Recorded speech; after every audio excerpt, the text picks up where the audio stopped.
Hello, I am Captain Gwen Gostomski. I will be presenting on crown lengthening versus deep margin elevation, a split mouth study.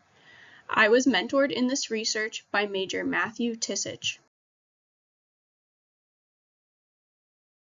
I want to begin by saying the views expressed in this presentation do not necessarily reflect the official policy of the United States government, the Department of Defense, the Defense Health Agency, or Uniformed Services University. The Defense Health Agency funded this research in its entirety.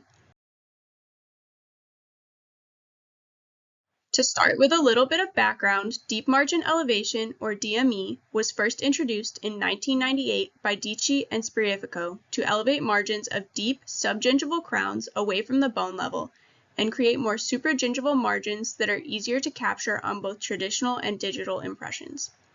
Traditionally, the standard course of treatment for these patients is surgical crown lengthening to prevent invasion of the biologic width and increase ferrule.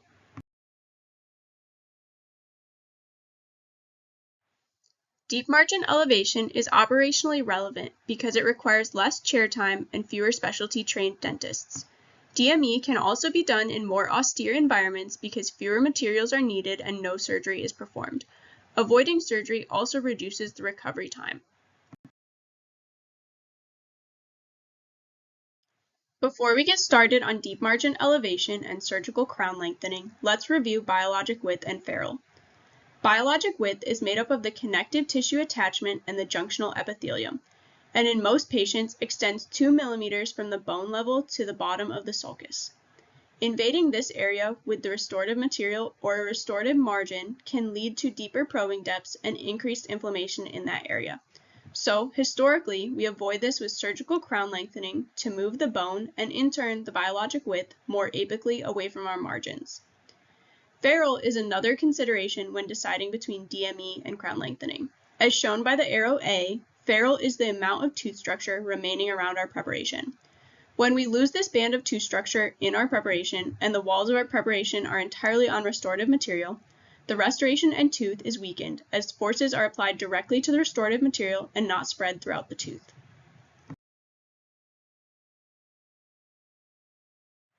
So, why would we consider doing deep margin elevation? There are several advantages. With DME, there is no healing time required before final crown placement. The core and final crown can be completed in the same day. Because we are raising the margin of the crown, these margins are often supragingival or just slightly subgingival, creating a margin that is easily visualized on the impression. There also is no damage to adjacent teeth or bone like there is with crown lengthening. However, there are also several disadvantages or challenges with DME. A dry field must be maintained with no contamination. We like to try to achieve what we call coffee cup isolation, with rubber dam and opal dam or flowable to ensure that no saliva or other liquids are present.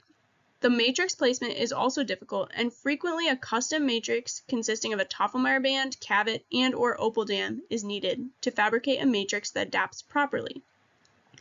In addition, inflammation may still occur. While there is no crown margin at or near the bone level, there still is a margin between the restorative material and the tooth, and the biologic width is still invaded.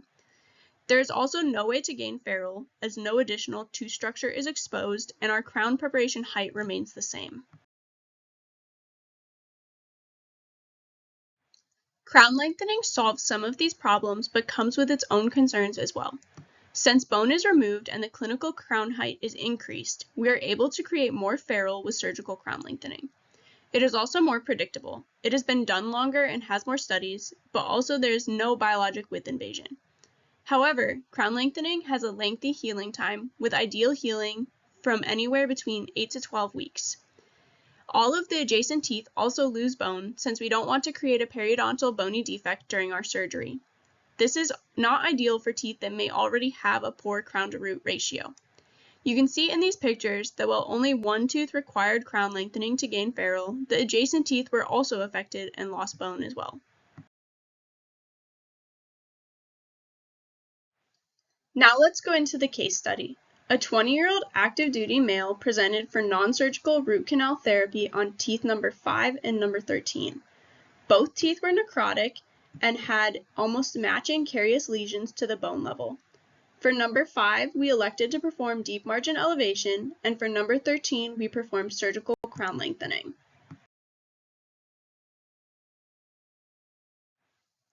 To begin with number 5, we performed the root canal therapy and placed a fiber post under that coffee cup isolation we were talking about earlier. This includes a gingivectomy using a diamond burr and the heat tip, and viscostat to achieve hemostasis, followed by placement of cavit and opal dam to create a custom matrix. We then filled the most apical portion of our preparation, where we wanted our new crown margin to go, with layers of flowable, followed by filling the remainder of the restoration with a bulk flow or core buildup material. To remove the cavit and opal dam matrix, we performed a flush up with a long diamond to ensure that no overhanging restorative material or matrix remained. This does leave the patient with an open contact, but since this tooth is getting a crown soon anyway, we are okay with a temporary open contact. But you can always go back in with a Toffelmeyer band and build up the contact again if needed.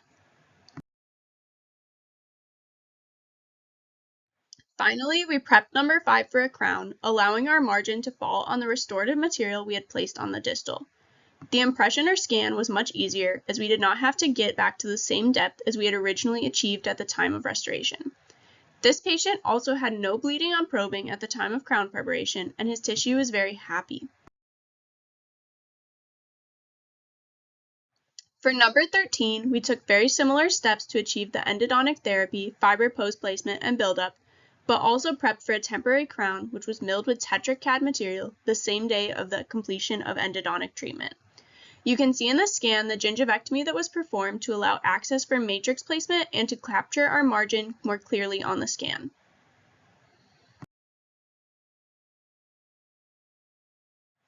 From there, we performed crown lengthening to remove bone 3 mm below our margin and allowed the patient to heal. Due to the length of time required for healing, this patient was unable to get the final crown completed on number 13 prior to this presentation. For this patient, the length of healing will be shortened slightly as he is deploying very soon. The final crown is scheduled to be completed just days before his deployment, and he is unable to have the full 8 to 12 weeks of healing and still leave with a final crown. Overall, this patient had little to no bleeding on probing at either site, which is encouraging for the long-term gingival health of these teeth. Hopefully, when he returns from his deployment, new radiographs are able to be obtained to reevaluate both sites. In a study by Farouk et al., DME and crown lengthening were both found to have clinically favorable outcomes. There is no significant difference in bleeding on probing or crestal bone level between the two groups over a 12-month period. In this study, crown lengthening also showed higher mean probing depth values at 9 and 12 months compared to DME, which is not what you might expect. While this study shows that deep margin elevation is effective, studies with longer follow-up would be beneficial to show how DME compares long-term to crown lengthening. Other studies show that there may be increased longevity of the restoration with DME, but as Smartsy et al. Discusses, due to the technique sensitivity of deep margin elevation, it can be difficult to determine the overall success, as it can be very operator and technique dependent. One of the main advantages to deep margin elevation is the fact that the armamentarium required for DME is very limited. Most dental clinics, including even our deployed dentistry sets, have the items needed. A rubber dam is essential for the placement of the core, along with either flowable or opal dam and cavit to help obtain pristine isolation. A dolly band, Toffelmeyer band is also very helpful in these cases.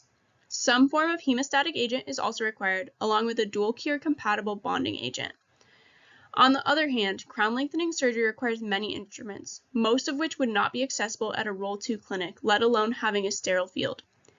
You can see the left two images show example armamentariums for deep margin elevation, and the required items are very limited, whereas for crown lengthening, shown on the right, many more items are required that may not be standard to most clinics or the deployed dentistry set.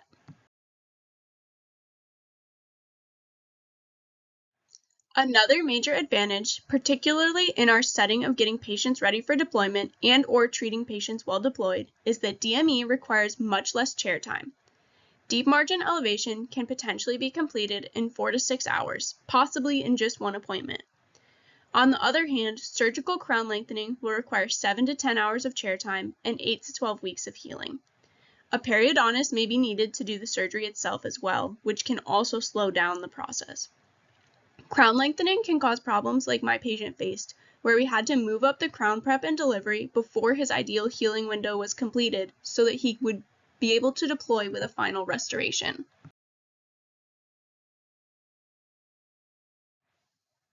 Overall, deep margin elevation is a good option to ensure patients can be ready to deploy with a permanent restoration in a short time frame. DME can also be done without the need for multiple specialists who may not be available at all locations. DME also does not require the same sterile field or instruments that may not be easily accessible everywhere. DME is a good way to provide definitive care on a short time frame with a limited armamentarium. Please scan the QR code for links to my references.